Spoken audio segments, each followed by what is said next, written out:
everybody. I wanted to talk to you today about the subject of soulmates and the idea we have that if we have a soulmate, it's going to be blissful and wonderful and we live happily ever after. And I'm reading a really cool book right now called Soulmates, Love, Sex, and Evolutionary Astrology. I really love this book. And it talks about soulmates in connection to astrological analysis. And one of the things it says that I think is important for us to always consider, I personally think we have many soulmates in life, and that really what a soulmate is someone who really touches your soul and helps you to alchemically transform. And that often is a process. Alchemy is a process of taking lead and transforming it to gold. And that usually happens with some heat or some pain, we could say. So the idea is that if we have a soulmate, sometimes we drive each other crazy. It gives a really good example here that I'm going to just talk about because I think it's a pretty cool story, and then it goes into some astrology, which I'm kind of interested in. And it talks about a guy named Johnny. He plays guitar in a rock band, and he basically is very cynical. He's totally hooked on alcohol and drugs. And then he meets his soulmate, Terry. And of course, what often happens when we meet our soulmates is that we're very instantly, deeply attracted to this person. And it's very intense, it's very fast.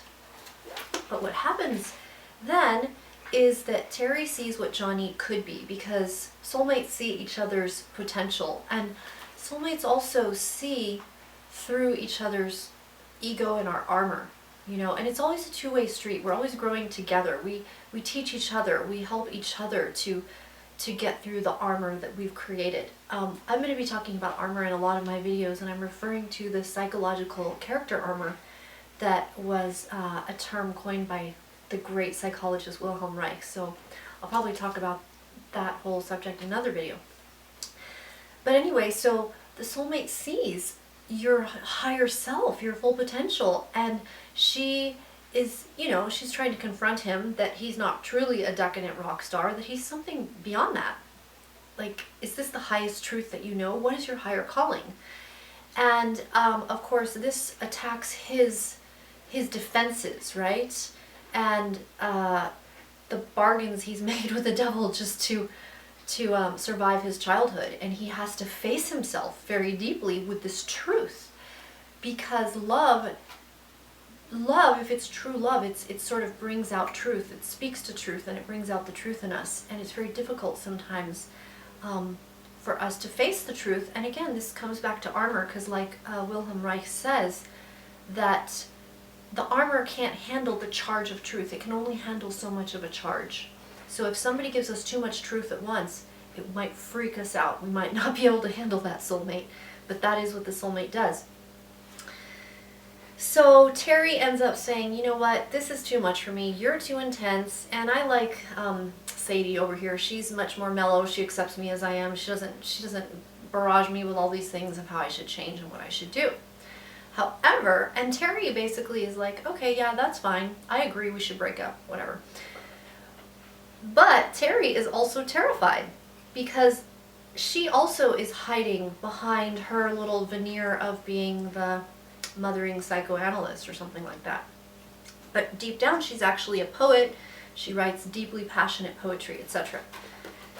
So this is kind of interesting.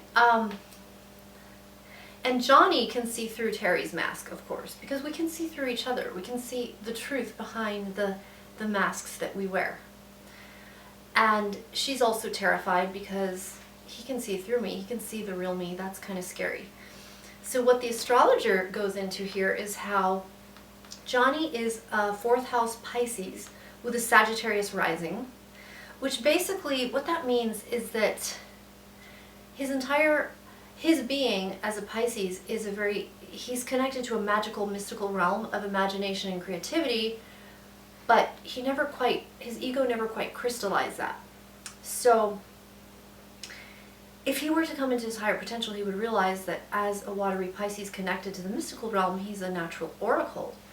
But he just kind of stays in, instead, what often Pisces do, he goes into escapism, drugs, alcohol, etc., and he's just escaping himself instead of becoming a true mystic or shaman. And Terry, it turns out, is a Cancer with Capricorn on the ascendant and moon in Virgo, which means that she's Cancers are healers. The Virgo moon is the servant giver, and the Capricorn is very much like an elder. So she's kind of hiding behind this mask, protecting herself from intimacy by being in the role of his guru, his mother, his psychotherapist. So it's kind of interesting. It goes into how both of them, if they had astrology, they could learn their true natures. And also the fact that he's a Sagittarian ascendant, he has this whole mask of being this cool, gypsy, crazy guy, but that's just like his press release to the world. That's not his true self. So we have to often realize that our ascendant is just our mask. And Terry, being a Cancer, having Cancer and Virgo, she needs a lot of support, emotional support and orderliness in her life. And whereas Johnny's just crazy and adventurous. So they learn together, interestingly enough, through the astrologer, how to sort of honor and accept each other's nature, their own nature, and honor their differences. So I just thought this was the coolest story, and I just think it's amazing to just use astrology to understand every part of your persona and every part of your psyche, because every part of the astrology chart looks at your entire life and all of yourself, from the physical body to the astral to the causal and whatnot. So, and I just wanted to talk a little bit about soulmates in case you are or have been suffering in relationship, because there's a book, I can't remember the name of it, that I read by Sonia Raman. I think that's how you pronounce it. But anyway, she was saying that love brings up everything unlike itself. So when you have a relationship with really deep love, and you just, of course, when you meet a soulmate, you feel this sweet, beautiful love soul connection. I mean, otherwise, why else would you jump into something so foolish, right? So you feel this beautiful, deep love,